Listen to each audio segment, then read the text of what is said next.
Hello guys, আমরা এখন আছি খিরাইতে।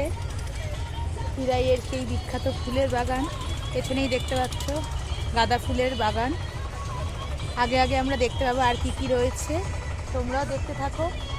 একদম স্টেশনের কাছে, সামনেই মারুতি ভ্যান দাঁড়িয়েছিল, সেখানে 20 টাকা করে নিচ্ছে, কিন্তু আমি বলবো যে কিছু দূর রাস্তা তোমরা হেঁটেই চলে আসো এবং সামনে এসেই একদম ব্রিজের সামনেই দেখতে পাবে এই খিরাইয়ের ঢোকার জায়গা, সেখান দিয়ে আসো, তো তোমাদের ওটাই বেটার হবে।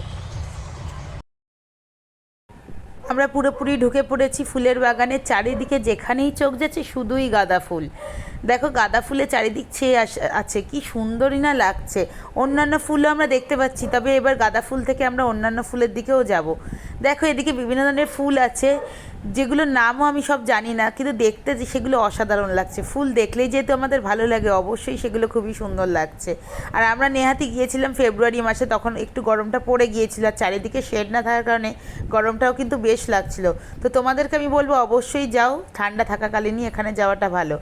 আর যদি কেউ চারা আনতে যাও, তাহলে চারা আনার জন্য ডিসেম্বরের শুরুতেই কিন্তু যেতে হবে, বা ডিসেম্বর মাসে গেলেও তোমরা পাবে। এই সময় যেহেতু সব গাছ বড় হয়ে গেছিলো, আমরা কোনো রকমভাবে চারা পাইনি। কথা বলে জানতে পারলাম যে ডিসেম্বরে এলেই কিন্তু চারা পাওয়া যাবে। তো অবশ্যই ভিডিওটা ভালো লাগলে লাইক, কমেন্ট, সাবস্ক্রাইব করো।